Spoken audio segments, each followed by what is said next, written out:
This episode is brought to you by LifeLock. Between two-factor authentication, strong passwords, and a VPN, you try to be in control of how your info is protected. But many other places also have it, and they might not be as careful. That's why LifeLock monitors hundreds of millions of data points a second for threats. If your identity is stolen, they'll fix it, guaranteed, or your money back.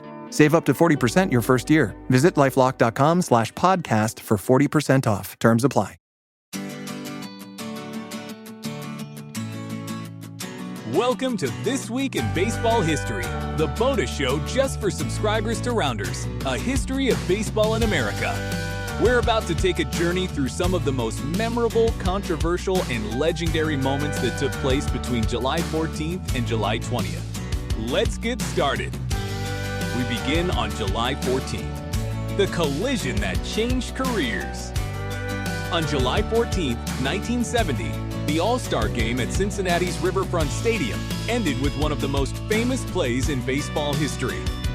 In the bottom of the 12th inning, the score was tied. The hometown hero, Pete Rose, was on second base. On a single to center, Rose tore around third and, instead of sliding, crashed his body into the American League catcher, Ray Foss, to score the winning run. The National League celebrated a dramatic victory, but the play had devastating consequences. While Rose was praised for his signature hustle, Foss suffered a fractured and separated shoulder. He was a rising star, but his career was never the same. The play is still debated today. Was it a brilliant, hard-nosed play or an unnecessarily aggressive move in an exhibition game? Next up, July 15th. Ripken's other streak comes to an end. Cal Ripken Jr. is famous for his record of 2,632 consecutive games played, but he held another, arguably more incredible streak within that one. On July 15, 1996, Ripken voluntarily ended his record for consecutive innings played at a staggering 8,243. That streak had started way back on June 5, 1982. Think about that. Ripken hadn't missed a single inning of Orioles baseball for over 14 years. In a game against the Blue Jays, at Ripken's own suggestion, a pinch runner was sent in for him in the 8th inning. The Baltimore crowd, knowing what was happening, gave him a standing ovation. It was the end of an era of absolute, uninterrupted presence on the field. On to July 16th. Musial becomes National League's Iron Man. On July 16, 1957, Stan, the man of Musial, cemented his place as the National League's ultimate Iron Man when he took the field for the St. Louis Cardinals. He set a new NL record by playing in his 823rd consecutive game. The mark surpassed the previous record held by Gus Sewer of the Pittsburgh Pirates from on. 1931 to 1937. Musial's streak was a testament to his incredible consistency and longevity. It would eventually end later that season at 895 games, a benchmark for durability in the senior circuit. Now for July 17th. The unbreakable streak is broken. On July 17, 1941, the most legendary streak in sports came to an end. Before a crowd of over 67,000 fans in Cleveland, New York Yankees center fielder Joe DiMaggio went hitless, snapping his historic hitting streak at 56 consecutive games. And the streak didn't die easily. Cleveland's third baseman Ken Keltner made two spectacular backhanded plays to rob DiMaggio of hits. The streak was over, but in a perfect epilogue, the very next day, Joltin' Joe started another 16-game hitting streak. Let's move to July 18th. A perfect game on Yogi Berra Day.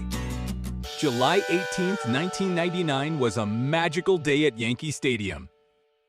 The club was honoring Hall of Fame catcher Yogi Berra.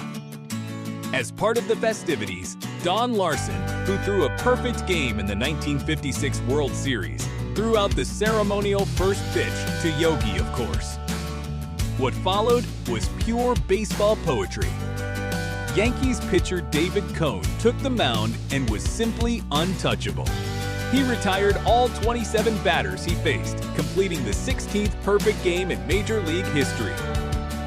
The final out, a pop-up, was caught, and Cone was mobbed by his teammates, having authored a perfect story on a day filled with Yankee legends.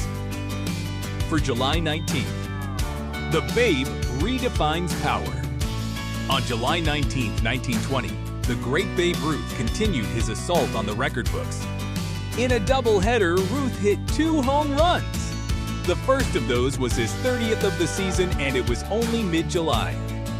That home run officially broke his own Major League record of 29, which he had set just 1 year prior. He would finish the season with 54 home runs, more than every other team in the American League, except for one. And finally, July 20th. Hammerin' Hank hits his last. On July 20th, 1976, one of baseball's greatest careers reached its final iconic milestone. A 42-year-old Hank Aaron, playing for the Milwaukee Brewers, hit the 755th and final home run of his illustrious career. The solo shot came in the 7th inning at Milwaukee County Stadium, the very city where his journey began.